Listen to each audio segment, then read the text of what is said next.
Welcome, everybody, to another great edition of The Rundown, your home for local area sports here on the Big Rapids Media Network. Brandon Work, Jack Heckman, giving you the good stuff here as we approach the month of July. And of course, you know what that means, Jack. That means summer basketball. Of course, that's the number one thing people think of. But we got a great basketball episode for you. Got a great interview with the new head skipper at Evart High School. One of my good friends, Christian Booher, jumping on the show, talking about coming back to Wildcat country, as well as what excites him for this upcoming season. We'll get to that, as well as we'll highlight some of the local teams, what they're looking, their trajectory, and maybe some things to expect this year from these past seasons. So we'll talk about all the CSAA teams as well as some of our friends in the Highland as well, as it's only relevant talking about some Evart and Pine River basketball in the Highland. And we're excited to get to some of those Highland teams as well in the fall. So be sure that you subscribe so you don't miss out on anything when we get to football and continue on with our summer series. But before we get into the interview, big thanks goes out to our friends at Denny's Muffler and Brakes on State Street in Big Rapids. If you need general auto repair, anything basic as far as specific parts, or you just need your car to not sound like it's about to go to the junkyard, give them a call on the number on your screen, or you can search them, Denny's Muffler and Brakes in Big Rapids, and you can schedule an appointment to get your automobile serviced today. So without further ado, let's get you to the interview room with the new head skipper of varsity boys basketball at Evart High School, Christian Booher. Now joining us here on the Rundown, an exclusive interview with the new head varsity basketball skipper for the boys side, Christian Booher, a familiar face here on this network. Christian, welcome back, my man. Good to see you. Hey, thanks for having me, man. Glad to be here. I have so many good memories from working with JT and Steve and Etch and all the guys, man. So this is pretty cool, full circle moment for sure. Definitely is indeed. And obviously, we'll get to you and your team coming up here as the new head skipper at Evart, but especially kind of going back for the people that obviously might have heard your name in the news as the new head coach. I mean, local guy, grew up in Evart, but just talk about the journey. I mean, you mentioned working at the network as more of a media guy, a journalist guy. Then you made the transition to coaching and find yourself now back at home. I mean, just talk about that process and what led you to this point. Yeah, so I graduated from Evart in 2019, which, in a way feels like forever ago, but it wasn't super long ago. I went to Central Michigan University there, and my plan was I was going to major and minor in broadcasting and journalism. I didn't know which one I wanted to do for the major and the minor, so I was just kind of saying yes to everything. And I think I was maybe a week in, and one of the guys that was doing the Reed City games at the time, Riley Edwards, asked me to tag along with him out to Montague for a game out there, and that was kind of my first taste of it. And I did a couple games with Riley, and then Riley's gone on to do minor league ball and all that stuff, which kind of carries over into the fall. And so the opportunity to do the Reed City play-by-play came available heading into my sophomore year, and that was when COVID was going on, and we had all the different precautions, and we were streaming the games on an iPad. I'll never forget that. We had an iPad, and we plugged the little lapels in to get the audio through the iPad as well. And that kind of kick-started it. I did that for 3 full years, the last one being that semifinal team that went up to Gaylord in the blizzard. I have so many good memories of doing those games and all the road trips and all the athletes that I got to know throughout that process. It was a ton of fun. And then, obviously graduating college in May of 23, I just didn't have the time. I started going full-time with Detroit Lions on SI. So I'm doing a lot of remote work. All the day-to-day stuff that comes with covering the NFL. I just didn't have a ton of time to get out on Friday nights and go call games. But I've been doing a lot of that. And in the meantime, my junior year, so that would have been 21, 22, I started coaching at Shepherd High School with Lance Maney, who is huge in this area with the trainings and the travel basketball. And then when he got the job with the women's team at Mid, he took me on just as kind of a volunteer assistant. And again, it was that same mentality, just say yes to everything, do whatever you can to, and not even just to stand out, but to help the team win or to make life easier for somebody else. And then I stuck around there for another season. I did 2 years there. And then this past year, an opportunity to join up with Coach Caleb House came available. And, it was just an opportunity to, I wasn't leaving Mid, but it was an opportunity to see things in a different light. They play a different style of ball. And so I went over and I helped out with the men's team this past year. We had a ton of success. And then this opportunity came available. And, I wasn't necessarily shopping around or looking for different high school jobs. But anytime there's a chance to apply for a job to come back home, I was this was my one. it was Evart or it was back to mid. And, thankfully everything came together, and I'm excited to be back for sure. An exciting journey for sure, and a long journey, and still a long Yeah. ways to go. But making your way back with the Wildcats, I know the community's super excited to have you back. And just looking from afar now, obviously, I know it sounds like you guys got summer ball, a little bit behind the sticks, if you will, but getting right to it here this next week. But especially, what have you seen about that team? Looking at afar, looking at the numbers, and seeing overall what roster you got here coming back for this upcoming season this winter. Yeah, I think that the group from last year obviously had a ton of success.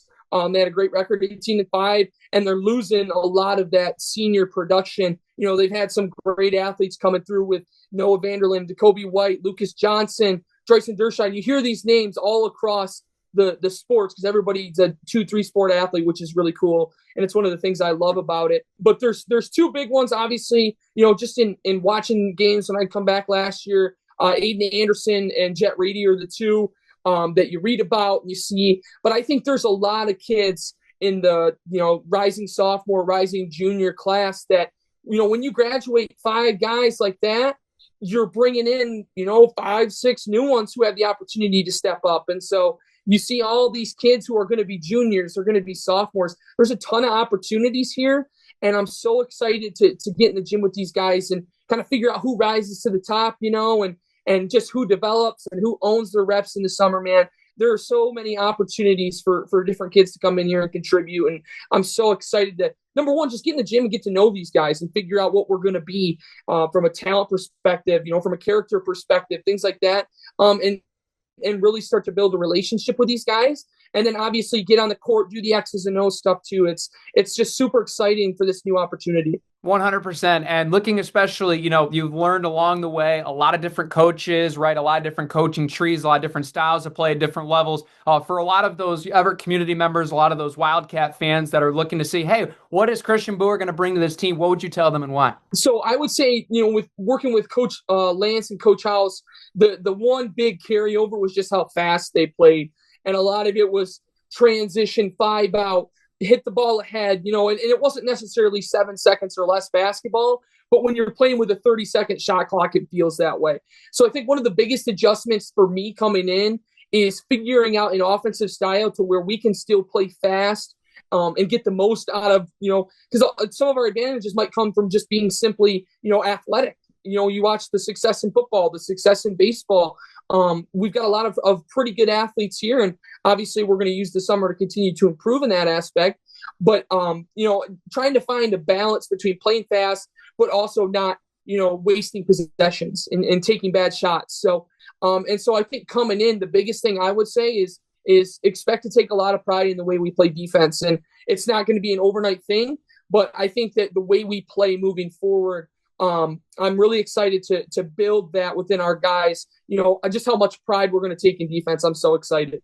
Absolutely. And if I know anything about the Wildcat fans around this, they love grit. So the fact that you're already mentioning this, ears are perked up, they're ready to go. But when you especially tie in the community piece, right? Everett's a very small town, right? Sports are really the blood that keeps it going. And it's all the energy, especially Friday nights, whether it's on the basketball court, whether it's on the gridiron, especially from your perspective as one that has lived and grown up in that community. Mm-hmm. What do you expect that this team can really identify with the community and how they'll be involved in it as well? Yeah, man, I'm really looking forward to seeing, and we've seen this theme throughout, and I'm not saying this is going to be a new characteristic by any means, but just the continuing to take pride in working hard and the effort that goes into, the 50-50 plays, the ones that sometimes when talent level is even, or you have a bad night offensively, those 50-50 plays that can help decide a game late.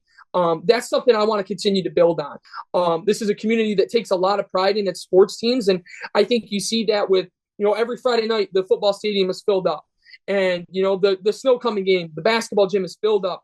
And when the softball team goes to the state championship game, you look out there at a picture of the crowd, and it's just all Everett fans filling up a Division I softball stadium. Like, that stuff to me is so cool. And that's something that I hope we can continue on.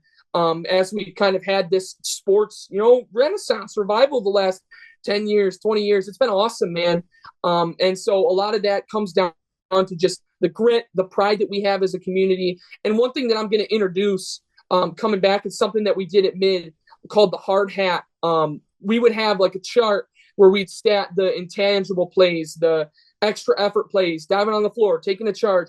And whoever had the most points that night got the hard hat. We would kind of celebrate them in the locker room. And so I think that's a way that we can reward guys who, whether they score 1 point, 10 points, 20 points, if they're getting, 5 to 10 rebounds and diving on the floor and taking charges, we're going to celebrate that kind of stuff. It's going to be a lot of fun. An exciting time indeed. Well, Christian, thank you so much. Congratulations, and good luck to the Wildcats here on the hardwood this winter. Thank you, sir. Thank you very much. Big thanks to the man, the myth, the legend himself, Christian Booher, for hopping on the rundown with us. Glad to have him back, especially as a guy that was in my shoes before I was in these shoes myself. So it's great to have another local man back. And we're going to talk about his Wildcats as well as some other Highland and CSAA teams in basketball here in just a moment. But before we do that, big thanks to Eagle Village, a sponsor here of the Rundown. If you want a job that is impactful, meaningful in the lives of youth, be sure to visit eaglevillage.org. They have plenty of openings right now in both part-time and full-time positions, and especially the ones that you see on your screen right now. Be sure to visit eaglevillage.org, Eagle Village, where a potential source. So let's get right into it. It's only fitting we start with Coach Booher's Wildcats, and especially as he mentioned, just watching it from afar. We also watched the Wildcats from afar, especially for us following the CSAA. They had a great season, and it was a very, very, very standout season when you look at the win-loss record. And Jack, it's certainly notable when you look this past year, the 18 wins. I mean, the most in a long, long time. And it's not like this team hasn't been successful, but this really felt like a year they put it all together. And obviously, the postseason run was the only thing that was missing. Yeah, most definitely. 18 wins is by far the most wins they've had in the last 10 seasons in a single season. Before that, the previous record was 12 in those last 10 seasons. This is a team, when you're looking at it, they're obviously that team that stands out. And we have a lot of teams in the Highland who have a lot of high win totals, especially like McBain and Pine River, who we'll get into a little bit later. This was a season that definitely stuck out for Evart. Like you said, the 18 wins, an amazing win-loss ratio. When you look at the previous 3 seasons, the 15 or the 5-16 record, the 12-12, and then the 5-15 record. This was a good season these Evart Wildcats can look on and hopefully go forward with the new coach next season. Yeah, and Coach Booher especially mentioned, right, Jet Reedy and Aiden Anderson, 2 guys to watch out for next year. And one of the teams that they were chasing the coattails with, especially in that little bit of a regional rivalry. I wish it was a little bit bigger of a rivalry than it already is, with Pine River, a team that had a lot of length, a lot of athleticism this past year. They were a fantastic team, made a little bit of a postseason run and took it to the very last seconds of that final game, and they were a very impressive team to watch. And I mean, this is a Bucks team that accrued almost 20 wins, folks. They showed it. They had the athleticism, and they could even, especially when you saw the length that they had post-presence, it's going to be obviously a lot to run that back with the personnel that they have, but certainly not a tall task for what they've built forward, and I believe with a new coach as well, so that'll be interesting to see. Yeah, this is a very similar situation what we've seen in Evart, just a year advanced, back-to-back winning seasons. They haven't had back-to-back winning seasons since 2015-16 and 2016-17. This was a good season for Pine River, like you said. Exciting team to watch. They had that length, unable to get it back this year, but they should be another exciting team to watch in a very exciting conference total. Like I mentioned earlier, a lot of teams putting up win totals, but it's who's going to be able to go the farthest. And this is a team, Pine River, who stayed about 500 over the last 10 years, coming at 105 and 111, but they've always been uprising the last 4 years. They certainly have. In a competitive conference already, we mentioned 2 of the teams. Here's the third that everybody's been chasing, the McBain Ramblers. And Jack with the stat poll of the week, and I'll let you spoil it here. Let's just say the last decade has been very successful for the green and gold. Another 20-win season this last year, another postseason run. And it's incredible what the Ramblers have been able to do year after year with the personnel that they've had, that they've lost. It doesn't matter. They're a fundamentally good team. They usually have a lot of size. They bring a lot of physicality on the defensive side, and they won't let you score very much. It's going to take a monumental defensive effort against them to beat them, and a lot of teams just haven't been able to match it, and that's just the program that McBain has built. Yeah, most definitely. It's hard to keep getting better when you're already going out and winning 23 games in a season. But the stat you were talking about, one season with less than 16 wins in the last 10 years, that was when they were 8-15 in 2022. This was an amazing team.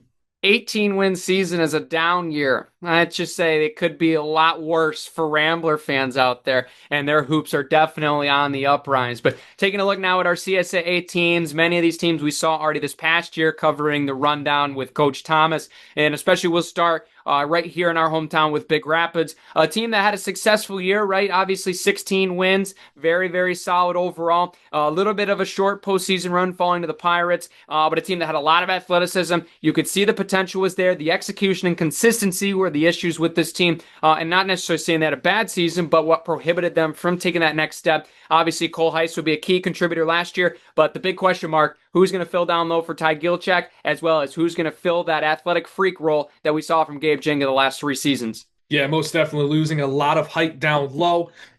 Two key contributors on the senior side. We talked about McBain being dominant. Big Rapids is a team that's always been around that 16 win marker higher the last couple seasons, 167 and 51 in the last 10 years. Another storyline, where's the coach going to be? We talked about two teams who are already looking for a new coach. There's another team looking for a new coach.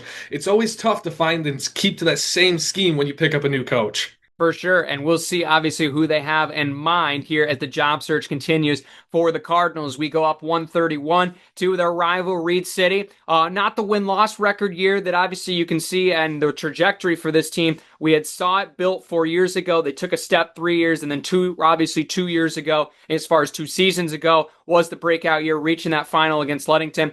This year, obviously, only one senior really on this squad that was a key contributor in Landon Jackson. He's going to be a big loss for this team. But there's a very young core, not only in this freshman-sophomore class, but they're even looking especially to maybe that 8th grade year right now, as these might be the classes to watch out for. And it's only experience for Coach Walsh, and he's really excited from what I've heard about what's ahead for this program. Yeah, there's a lot to be excited about. We're talking about the last 10 years. You're 105 and 109.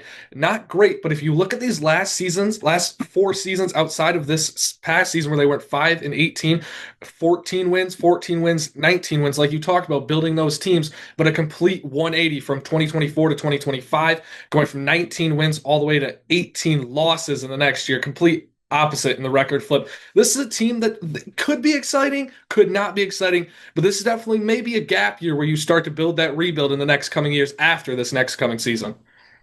Certainly will be an interesting season indeed for Coach Walsh and company and the Coyotes. And this will be an interesting season as well in Howard City for the Tri-County Vikings. You look at where they've been over the last 4 years, there's a regression trend, and they want to snap that as quick as possible. 12 wins back, I believe, in 2022. That was their last winning record. Since then, it's been a struggle. And there were a lot of seniors on this team. So hopefully the fountain of youth strikes in Howard City and for the Vikings, and they're going to be losing a couple key contributors. Connor Henry, one of the big ones, but where does this team ride? And it might be that man himself, Jarvis Ryder, might be the guy that brings them through, but they're going to need a big step from some of these JV guys if they want to make some noise this year.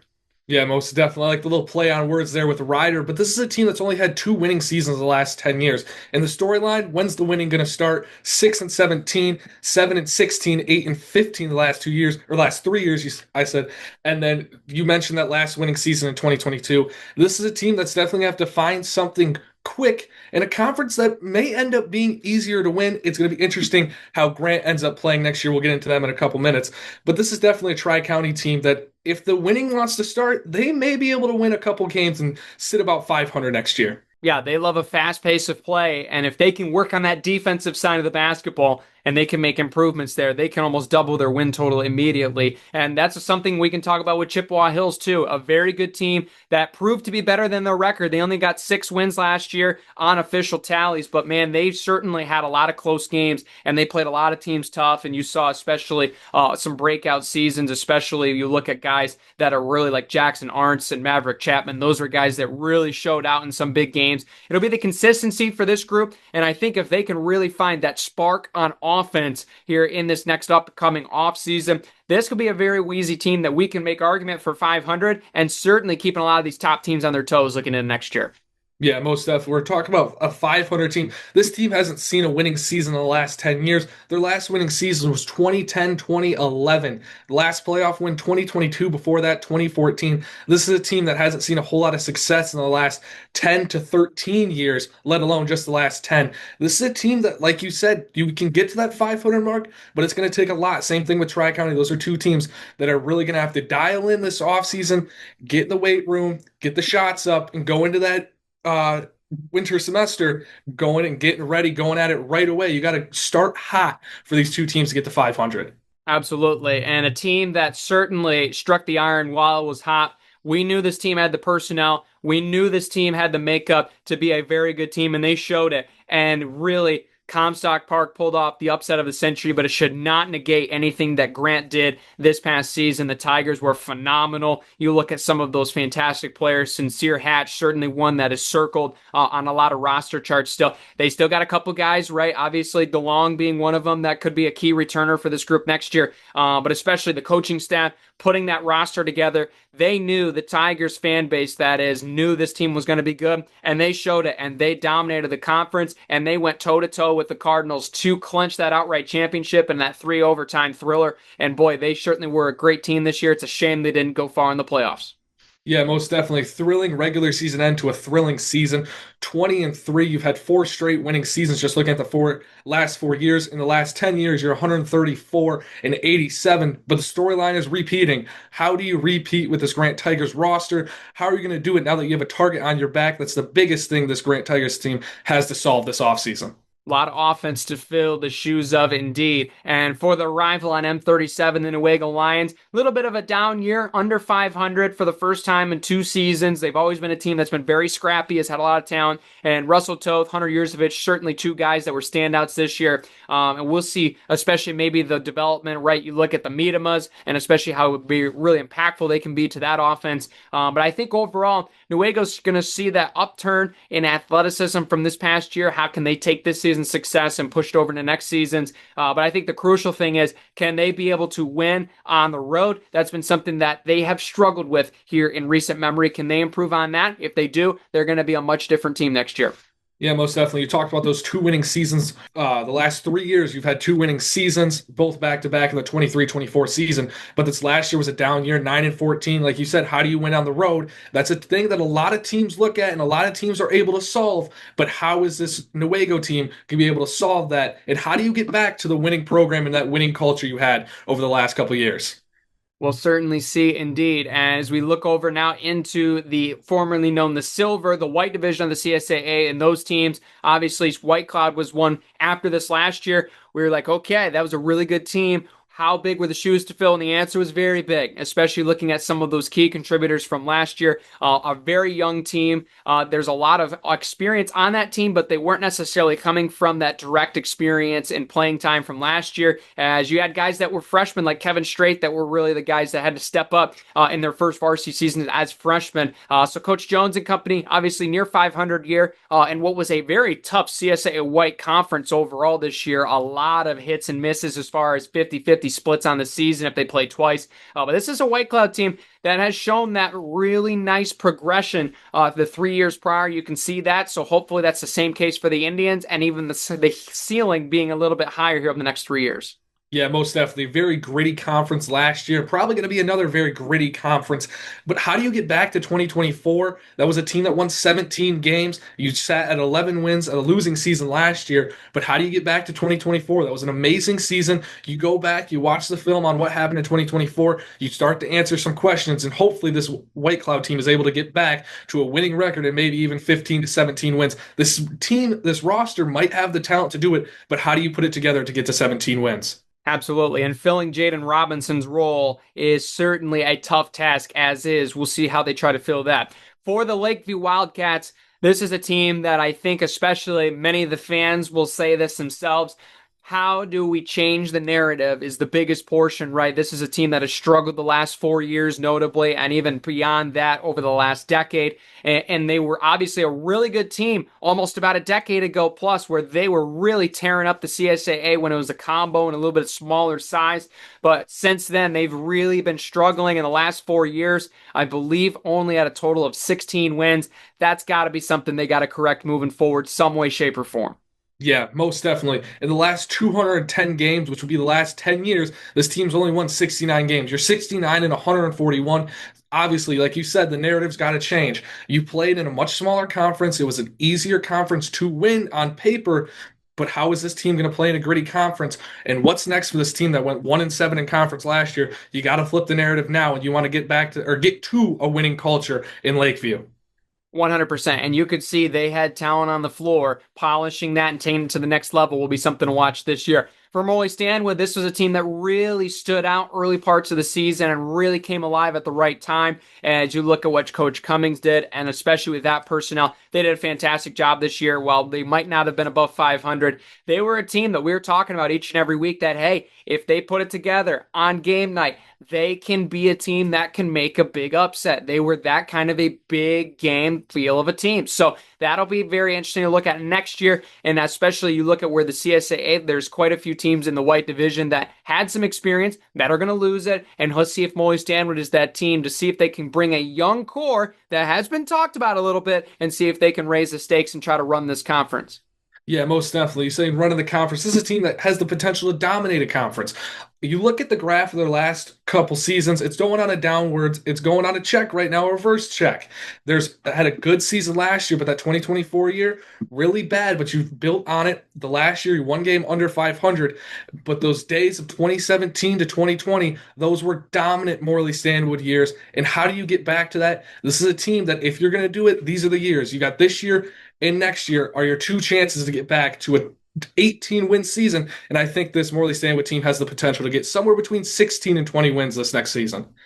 Absolutely. Devin Garbo, one of the keys from that team last year. Looking over at the Central Montcalm Hornets, I mean, this is Evan Ralston's team, right? He was a big-time player this last year. He's going to have another season with the Hornets. Not the win-loss record, but still positive trajectory. More wins in the books for the Hornets, and they want to take that next step forward, as we mentioned, in a conference that is going to be very open next year. And we'll see if they can get that size around them. That certainly is what has made Central Montcalm teams seemingly much better in the past. A lot of post presence. They've been missing that a couple years, relying a lot on guard play. We'll see if they got some size coming up to be able to compensate that. Yeah, this is a slowly but surely team that's improving from year to year. A win percentage in 2022 that wasn't great. You were 4-17. The next year you're 4-16. Technically a better win percentage, but that 9-14, 10-13. This is a team that's very slowly creeping up to getting back to 500. In the last 10 years, you're 74 and 137. And this next year could be the year that is a breakout year for Central Montcalm, and they're able to go out and win the conference. But they'll have a tough opponent. I think them and Morley Stanwood, including Kent City, those are three teams to look out in the next couple seasons. And Jack, you mentioned the final contender in that conference in Kent City. Team that's always been competitive seemingly each and every year. It's just been a difference in win-loss margin, whether it's a 14-win or an 8-win team. They always seem to have that gritty competitive spirit, and they had a lot of great pieces this last year, and you can see obviously the development of Vander West. You saw Anderson as a good pop-out player this last year. Who's that next guy, and can they fill it in all five around? If this team can really get up in size a little bit and they can play with that speed offensively, defensively, they have the fundamentals to be a top team in this conference in the area, and so we'll see if they can put it together this coming season.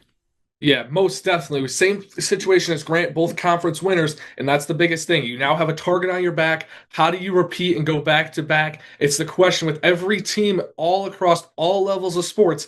How do you repeat and maintain the same level of success? This is a team that was only 2 games above 500, but you're still a conference winner, and this is a team that target is going to be huge for Kent City.